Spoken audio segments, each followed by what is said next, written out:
มีความรู้สึกภาคภูมิใจเป็นอย่างยิ่งที่ได้มีโอกาสเข้าร่วมกองประชุมสรุปเวียกงาน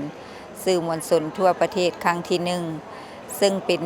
เหตุการณ์ประวัติศาสตร์ทางด้านการเมืองในการเปิดกว้างให้สื่อมวลชนก้าวขึ้นสู่ยุคสมัยใหม่ซึ่งตลอดระยะผ่านมาสื่อมวลชนของกำลังป้องกันความสงบก็เป็นหนึ่งที่ได้เคียงบ่าเคียงไหลกับบรรดาสื่อมวลชนต่างๆที่ปฏิบัติตามภาระบทบาทในการเคลื่อนไหวเวียกงานสื่อมวลชนในการเป็นกระบอกเสียงให้แก่พรรครัฐ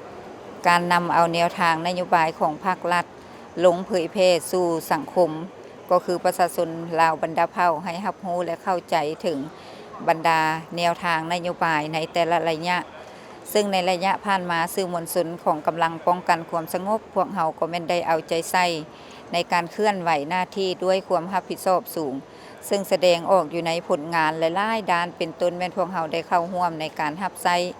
งานสำคัญต่างๆระดับชาติหรือว่าเหตุการณ์ต่างๆที่เกิดขึ้นเป็นต้นแม่น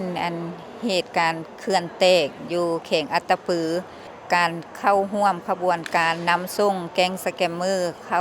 กลับคืนสู่บรรดาประเทศต่างๆและเหตุการณ์ต่างๆแม่นพวกเฮาได้เอาใจใส่แล้วก็แม่นมีผลสำเร็จเคียงบ่าเคียงไหลกับบรรดาสื่อมวลชนต่างๆถือว่าในระยะผ่านมาสื่อของกำลังป้องกันความสงบพวกเฮาแม่นเฮ็ดสำเร็จหน้าที่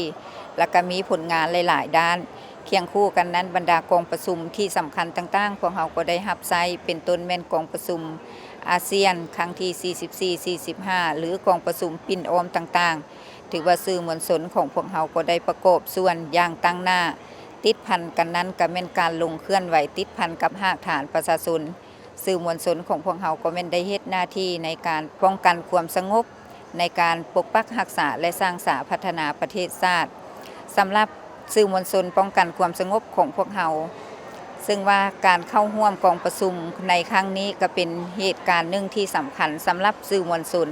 เพราะเป็นกองประชุมที่จะผันขยายเนื้อในจิตใจของกองประชุมซึ่งได้กำหนดอย่างชัดแจ้งในการเคลื่อนไหวของเวียกงานสื่อมวลชนนับแต่นี้หาปี 2030 ซึ่งได้กำหนดทิศทางละเอียดฉะนั้นสื่อมวลชนของกำลังป้องกันความสงบพวกเฮาก็จะได้นำเอาบรรดาเนื้อในจิตใจหรือว่าทิศชี้นำที่เป็นมติของกองประชุมใหญ่ในกองประชุมครั้งนี้นี่ไปจัดตั้งผันขยายเข้าอยู่ในการเคลื่อนไหวเวียกงานสื่อมวลชนโดยเฉพาะก็แม่น